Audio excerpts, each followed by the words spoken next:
Hey y'all, what's up? Welcome to another video.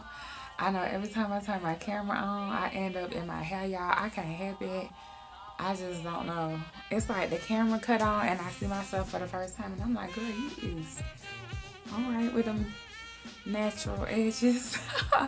Anyways, y'all, what's up? So I've been getting a few questions, whether it's on Instagram or in my inbox, and I figured I would just come on here and answer them because it's the same questions.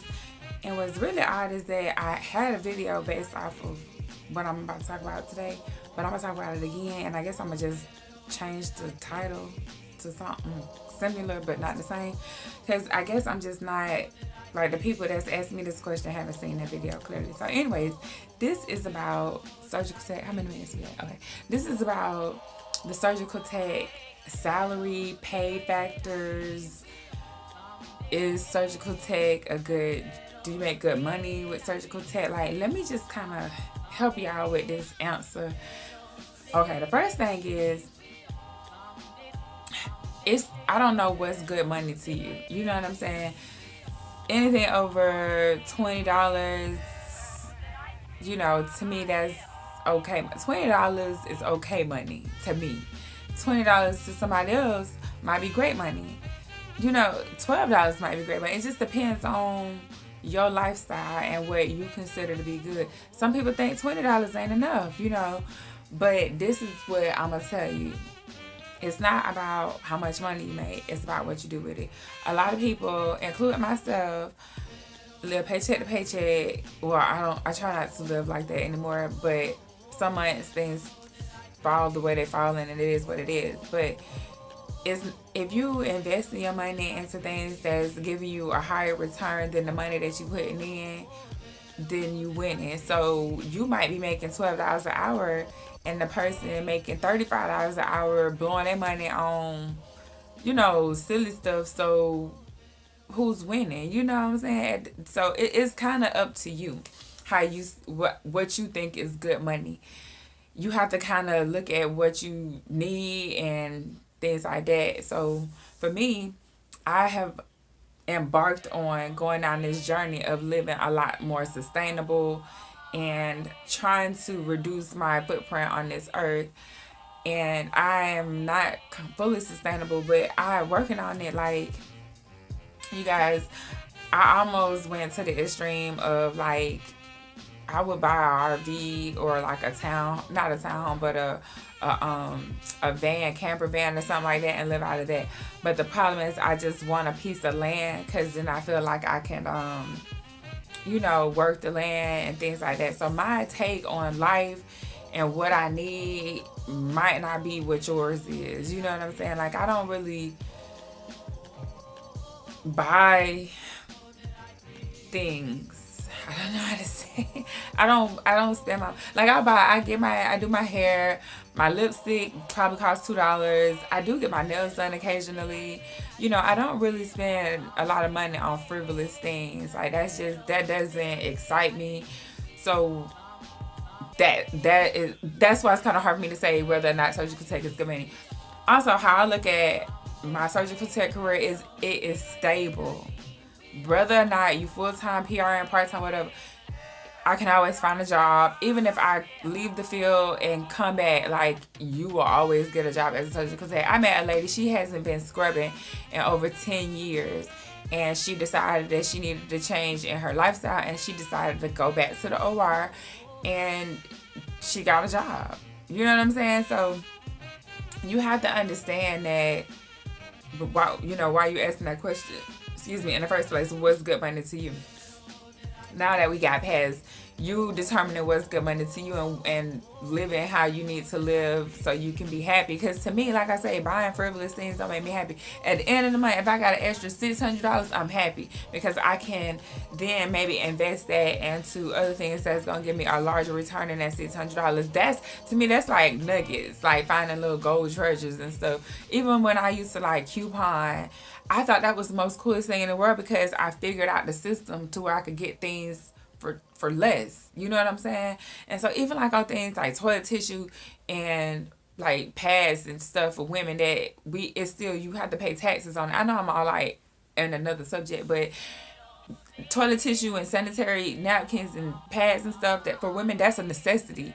And you have to pay for that stuff. And so why not use a coupon to get some of that for free, because you got to buy that every month. But anyway, so that's another rant. But I'm just saying, like, if you maybe adjust, if you feel like $20 ain't enough and you've already adjusted your lifestyle, maybe $20 isn't enough for you. But if you feel like $20 ain't enough because you need to, be balling out of control, then I don't know, that's just not my life. But moving along, so understanding what you need and things like that and what's gonna make you happy, that's gonna first answer whether or not if surgical tech is a good career or if you make good money. I think it's a good career because, like I say, it's stable. It is, to me, in a sense, almost entry level. So you kind of have to, I don't know. Yeah, I would consider it entry level. I don't know how the hospitals or the medical facilities or like rated or whatever, but if you're a surgical tech, you probably will end up having to go back to school at some point, depending on if you just don't want to go back to school. Some people get in this career field and they just love being a surgical tech. They have no desire to want to be a PA, no desire to want to be a doctor or a nurse, anesthetist, or CRNA. Like, they just cool with being a surgical tech, like, and that's okay. You might get in the field and decide that that's you. But some people get in the field and they're like, okay, that's cool. But then they see a PA or a nurse practitioner and they're like, oh, I want to do what they're doing, because they don't have to do all of the little, cleaning and things like that, or the small things that the surgical techs may have to do. Now, all surgical techs have the same roles at every facility. Like, it's different. And I'm trying to show y'all that with the things that I do. And especially, like, trying to make videos and, like, show y'all, like, okay, at this facility, I got to do this. But at this facility, I do this. And it's just because I'm okay with that. In most places, because I've been doing it for a while now, like, they kind of cool with me, doing my own little thing, especially with working my hours and being a single parent. Like, I can't be there all day early in the morning anymore. So anyways, I'm on a whole nother topic. But okay, so yeah, just figure out what is going to help you in your life. The next thing you need to understand is different locations pay different prices. Some of the places in Florida pay like Jacksonville, Tampa, and Miami probably got 3 different averages. You know what I'm saying? Because it's just what is going on within that community, really. So it's kind of hard to say whether or not somebody in Jacksonville is coming in making $17 an hour, and then people in a town like Palatka or Ocala, which is 45 minutes to an hour south of Jacksonville, they're only coming in at $14. You know what I'm saying? Because that's that community. So you have to understand where you're at. And if the average, pay for a surgical tech in your community is $15, then that's just what it is. Now, understand that if you make $15 and you working at a hospital, the chances are that you can make more than that, because you got shift differential, weekend shift differential. So, like, during the week you might get paid one thing, but let's just say, like, on a Friday or a Saturday, you get that pay plus the weekend pay, you know what I'm saying, or the night shift pay, maybe if you're working at night. So you can kind of play with your pay at hospitals, and then some places you take call, some places you don't, and in some places the more seniority you have, you don't take call. But I mean, you might be making more on the base pay end. So it's kind of a trade-off. Now, at surgical centers, at least from my experience, I've noticed that the base pay is typically higher. And I think that's an offset too, because you're not going to be able to get those hours at those off hours, like after 6, between 6 and 6. Like, as a surgical tech in a surgery center, you won't be working on the weekends typically, and you probably won't be working past 6 o'clock most days. Like, it may be a time or two, where you end up pushing it to 7, but for me, that's just, I can't allow that to happen, because I don't have anybody to help me with my son, which is cool, because like I told y'all before, I really enjoy picking him up and dropping him off from school. So yeah, picking him up and dropping him off at school. But so just understanding that each location and different medical facilities pay different prices. Hold on. I don't know, it's telling me something about the temperature, so I just unplugged it. But yeah, so I just want y'all to understand how that works. So the location, your community plays a part in the pay. Whether or not you're working at a hospital or a surgery center makes a difference in the pay. The amount of I got time to talk. The amount of experience you have plays a part in the pay. I would say an average that I've seen was $17 for people coming in to being a surgical tech. Now, $17 ain't like nothing to really turn your nose up at if you can make a base pay. If your base pay $17, you don't have no kids, or even if you do have kids, but you can work and be on call, you know, it's cool, and you gonna get work. You'll be able to have a job. Now, do I think hold on, what else? What was the other way that you can make? Oh, traveling. If you traveling versus being a staff employee, that is a difference in pay. They pay more to contractors because you have to pay you have to pay for somewhere to live, and you have to pay a little bit more for your living expenses because you're not living in your city or your town.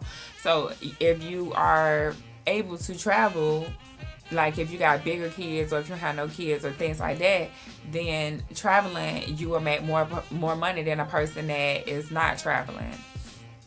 And so also specialties as well. If you specialize in, you know, we'll just say eyes or plastics, because those are two specialties, then you will tend to may get a little bit more. Orthopedics / sports medicine maybe too, because depending on who you're working for and things like that, you might be able to go ahead and get a little bit more money, especially like if you get on somewhere, like if you're in the city, like how we got the Jacksonville Jaguars. If you was an orthopedic tech for the team, or which I don't know how you, like, you would have to work for the doctor that works for the team basically, but if they probably get paid a little bit more. If you're a cardiovascular, if you're on like the heart transplant team, they get paid more too. Robotics, they get paid more too. So you have to understand that there's more than just a pay. You can't just say surgical techs make this amount of money coming in. Surgical techs in California coming in for sure make more money than surgical techs in Florida, because the cost of living in California is more. So just be mindful of those things. Also, if you are going to surgical tech school, like let's just say you're watching this video and you have not been to surgical tech school, my advice to you is, this is like a bonus. Don't go to a private school. Do not go to a vocational college. Go to a community college. What I would also do is, because like I didn't go to community college, I was blessed, I would say, to get my surgical tech career and most of the beginner's experience from the military. I made a video about it. Y'all can go watch it. But if I had to choose based off of how the school system is set up with all of this student loan debt, I would not I would not pay $25,000. I wouldn't pay more than 10 to be a surgical tech. And I only say that because you're gonna probably end up going back to school if you do not like it.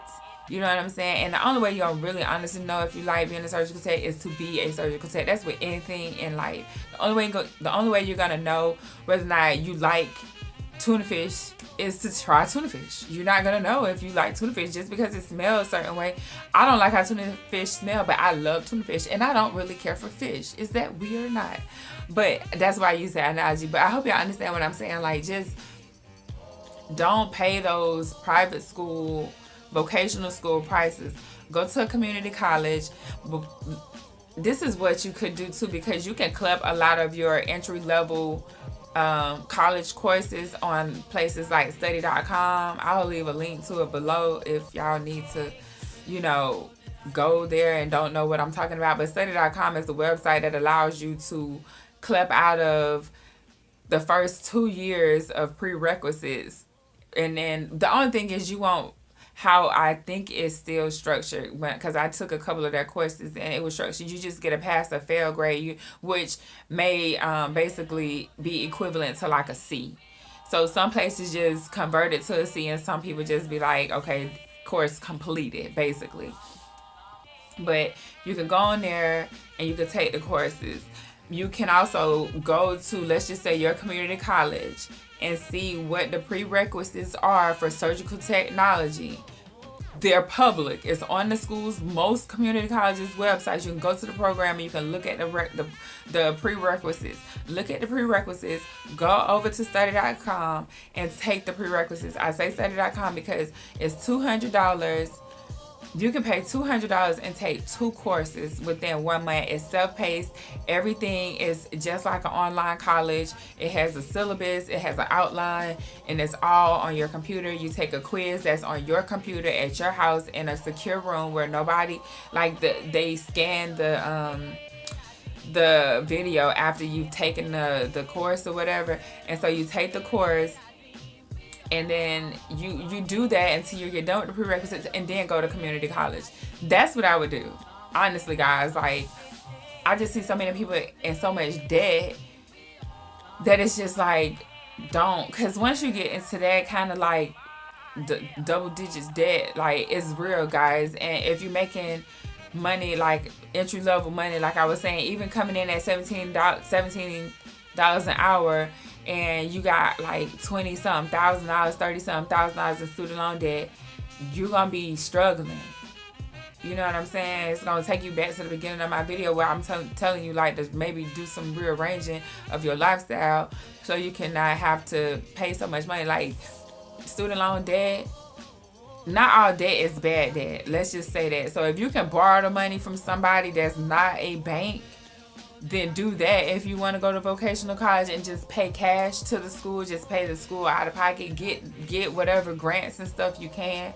But don't, for one, I wouldn't go to a vocational college, like I said, because I know I went to one, you guys, for a cosmetologist, and luckily I had a GI Bill, so I didn't have to pay for it.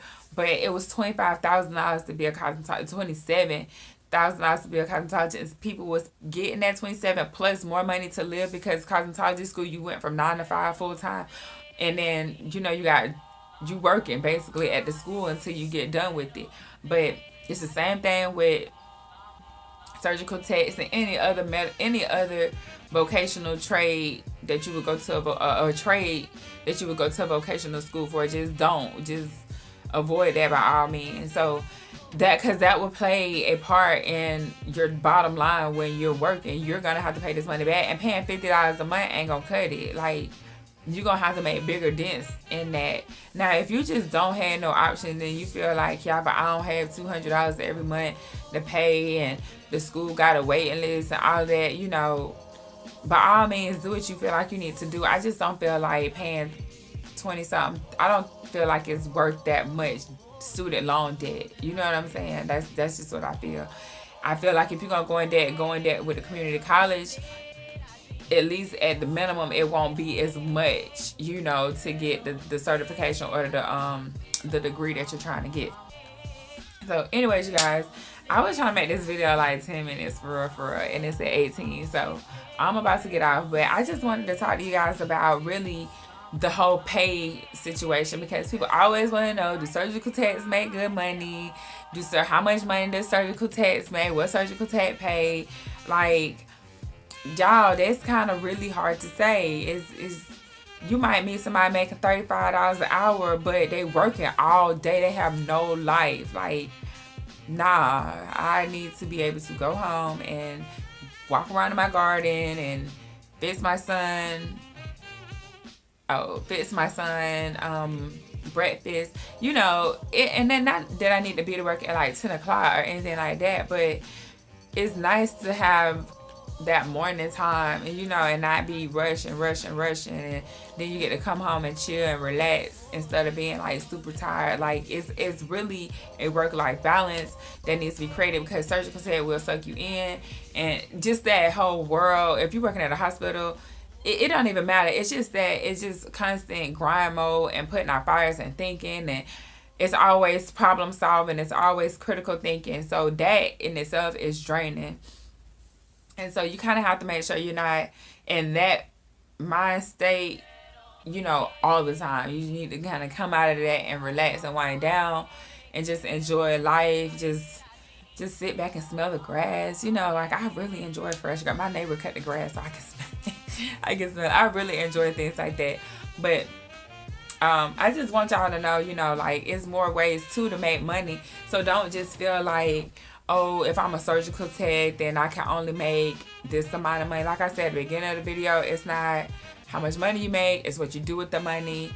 It could be people that you could be working with. You making $20 an hour, they making $40, $50 an hour. And like I say, you doing better with your money than they are because they don't have no money management skills. And you over here investing in Twitter and, Facebook and Amazon and, or buying properties and flipping them and things like that. Just understand that surgical tech is a means to a way, if that's, I think I'm saying it right. Like it's just a route, or what's the word I'm looking for? A vehicle. You know what I'm saying? It's a vehicle to another point. It's not necessarily like, for me, it's not my end all be all, because I'm 35 and I still got at least, I hope, another 35 to 40 years, give or take 50.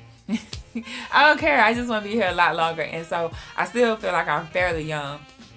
And what I would say, if you're even younger than me, definitely invest your money. Look into those apps like Stash and Acorns and Robinhood, because they make it so easy for you to kind of like figure it out. And if y'all want, I'll put a link to that in the description box below to y'all so you can check that out. But it's just, like I told y'all, it's so much more than just how much money you make as a surgical tech. But, and then too, you end up like meeting all kind of people, so you can network and then create like businesses outside of that. And just, it's just a vehicle, guys. And it's really cool. It's a cool vehicle though. It's like, I won't call it a Lambo, but I don't know, we might be in a Bentley. You know what I'm saying? I'm just playing. I'm being silly because I'm sleepy. So anyways, guys, I'm gonna go. I hope this video was helpful. I know it's 22 minutes. Like, why? I try to make them short, y'all. Like, I try to, but if I'm talking, I'm talking to you. So anyways, I gotta go. My friend's calling me, so I will catch y'all on the next video. Bye. I love you if nobody told you today. See y'all on the next video.